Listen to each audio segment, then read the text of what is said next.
Hi, this is Dave. I'm your host. You're listening to the last podcast where the first shall be last and the last shall be first.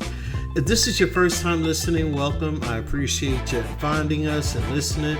And if you're returning, welcome back. I really appreciate you coming back and listening. And I hope you continue to find tips, ideas, and value that would help change your life one way or another. Today, I want to talk about just being able to move forward. August 6th, I've lost my wife, and you hear me talk a lot about that.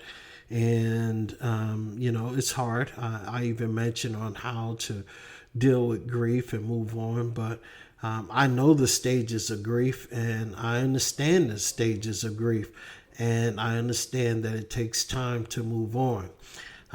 Time is such a fickle thing because time is critical. It depends on the context and your perspective on how you're looking at time.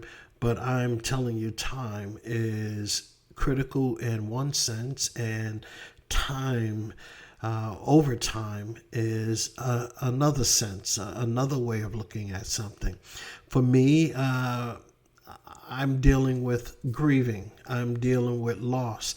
I'm dealing with a way to try to move forward and have a sense of purpose, a sense of belonging, especially when you feel so all alone, when you lost someone that has always been by your side for so many years. Thinking about how we're able to move forward. I believe that any loss, any death in life, it changes us. We're never the same. And that's because over the course of, or over the period of time, knowing somebody, loving somebody, and being their friend, and their being your friend, and it shows a deep bond that you can never get back once they're gone.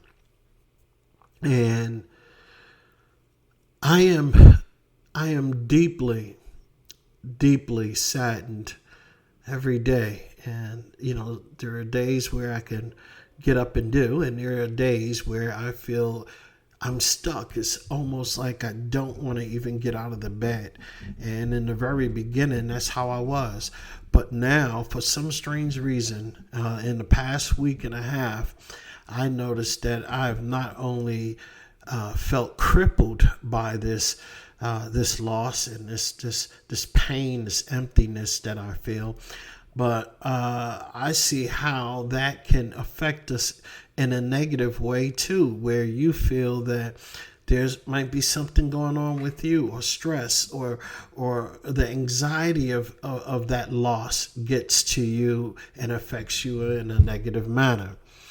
I've dealt with all of that. I'm dealing with all of that. But today, I didn't have anything that I really want to talk about except for what's on my mind.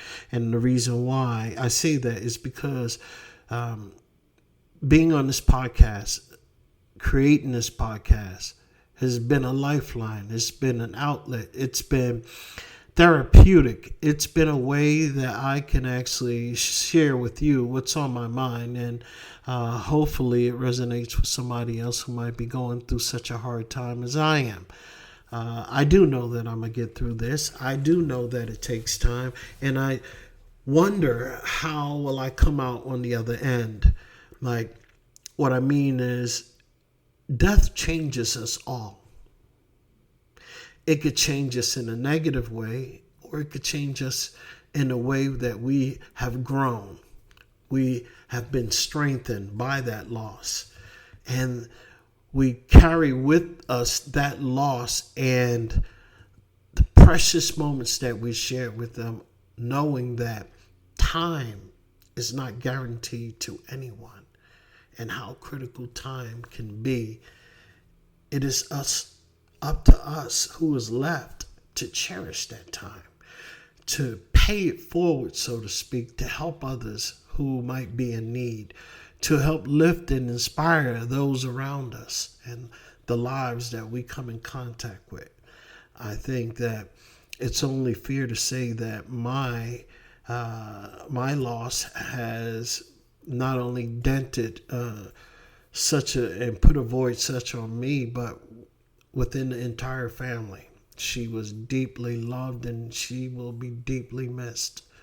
And I, for one, know that losing my wife has struck such a chord that I can no longer sing or play in the symphony of life. She played a major part of my life. Knowing her for 43 years is like half my life. I'm only 61, so that should tell you something.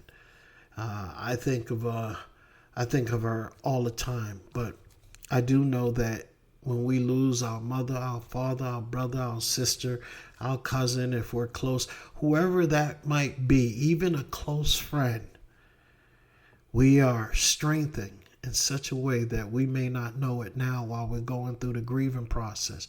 But I believe that in time, somehow, I will see a better me emerge as a person.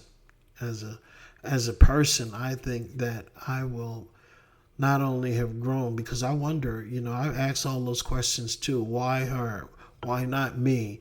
That survivor's guilt, Why not me? I mean, she was a better person than me. Why not me? Why leave me here? But I will never know the answer to that. Maybe I might see something in the future that, God has a purpose on my life, and I'm not going to discount that either. I don't know what the purpose is. I don't know why he took her, but I do know that from this point on, I have a choice.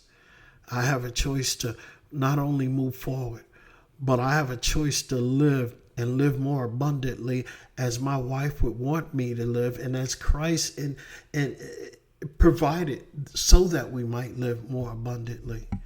So I do know that although I might be suffering now, I might be feeling bad now, that pain that I feel is not compared to what is in store for me, provided through my Heavenly Father. So I know that she's in a better place. She's in no more pain. She's not suffering. She's not being poked. She's not being prodded. She's not being experimented on. I know she has no more pain. I want to rejoice in that. But no matter how much I know, there lies an underlying truth to it all. I miss her with all my might, with all my soul, with all my spirit, and with all my being. My wife was my better half. And this is me just telling you how I deeply miss my wife, my best friend. So that's what's on my mind. I don't have anything positive to say to uplift you, but I do have something positive to say that is truth to it all. We all suffer loss, and it impacts each and every one of us differently. But one correlation to it all, we all feel the hurt. We all feel the pain. We all feel the emptiness and the void that it leaves us behind with. But I do know there is a silver lining at the end of that road. And I thank you guys for just listening. My name is Dave. You're listening to the last podcast, and where the first shall be last and the last shall be first. If you love poetry, don't miss Poetry Friday. I will be back with a brand new poem, and I hope you guys enjoy. But until then, you have a blessed day.